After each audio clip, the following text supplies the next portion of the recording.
কৃষ্ণ জয় গুৰু শংকৰ দপলাটি চাহ বাগিচাৰ সৌজন্যত আজি ৩ নম্বৰ লাইনৰ ৰাজহুৱা নামঘৰত কল্পতৰু বৈকুণ্ঠ ভাগৰ আজি ৭ দিনীয়া কাৰ্যসূচী শেষ নিশা হিলদোল ভাঙি বহুতো ভক্তবৃন্দই আহি আমাক যি উৎসৰ্গা কৰিছে আমি খুব আনন্দিত।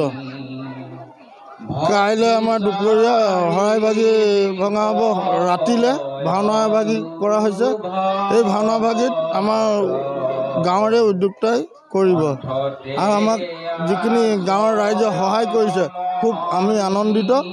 আৰু দপলাটিং চাহ বাগিচাৰ মুখ্য পৰিচালক তেখেতেও আহি আমাক উৎসৰ্গা কৰিছে। শশীকান্ত আদকীয়াদেৱে আৰু কিবা লাগিলে যদি সহায় কৰিম বুলি তেখেতে মন্তব্য প্ৰকাশ কৰিছে।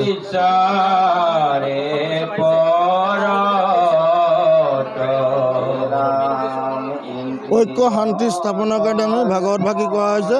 এইটো ৪ৰ্থ বাৰ্ষিক ভাগৱত পাঠ কৰা হৈছে ৪ বছৰ মূৰত। আৰু এটা লাইন আছে, অহা বছৰ নহ'লে আকৌ নেক্সট য'ত হৈছিলে তাত কৰা হ'ব ৪ৰ্থ বৰ্ষক। ইয়াত হাজাৰ হাজাৰ ভক্তৰ আগমন হৈছে।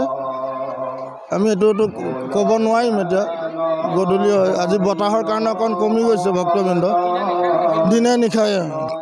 আজি দপলাটিং চাহ বাগিচাৰ যুৱক যুৱতী আই মাতৃসকল আৰু বাপ সমস্তসকলে একত্ৰিত হৈ আজি এই মহান কাৰ্যখিনি কৰিবৰ কাৰণে আগবাঢ়ি গৈছে। আৰু তেৰাসকলৰ মনত এটি ভাৱ আছিল আৰু সেই মনৰ ভাৱটোকে লৈ পেলাই আজি 4টা পৰ্ব হৈ পেলাই 7 দিন 7 ৰাতিৰ কাৰণে আয়োজন কৰি আজি এইসকলে যুৱক যুৱতী একত্ৰিত হৈ আজি মহান কাৰ্যখিনি কৰিছে।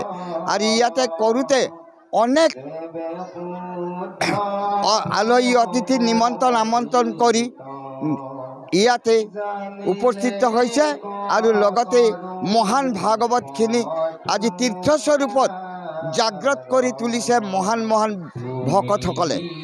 আৰু এই ভক্তসকলে আজি এই উৎসৱখনত কালিলৈ আৰু এভাগি এই ভাগৱতখিনি সমাপ্ত হোৱাৰ পাছতে এখন ধৰ্মমূলক নাটক অভিনয় কৰিবৰ কাৰণে নিৰিংগ যাত্ৰা আয়োজন কৰিছে।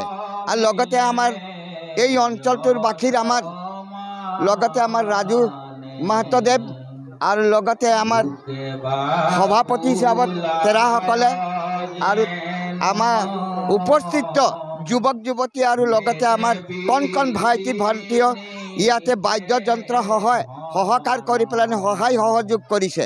আৰু লগতে আমাৰ ইয়াতে সময়ে সময়ে যাই জলপান যি আছে আচাৰ বিচাৰ তেৰাসকলে কৰি আছে। আৰু মই আজি অহা দেওবাৰলৈকে শনিবাৰলৈকে উপস্থিত হৈ আছোঁ। ইয়াতে মই মেলেং বাগানৰ আৰ্য সনাতন বৈষ্ণৱ সমাজৰ মই শ্ৰী গুৰু পদ্মনাথ গোস্বামীৰ শিষ্য মহানন্দ যুগলাশ্ৰম মৰিয়ানী জয়মতী নগৰ। এতিয়া আমি এই এভাগী আশ্ৰম চিনামাৰা যোৰহাটৰ সদৰত আমি আয়োজন কৰিছোঁ।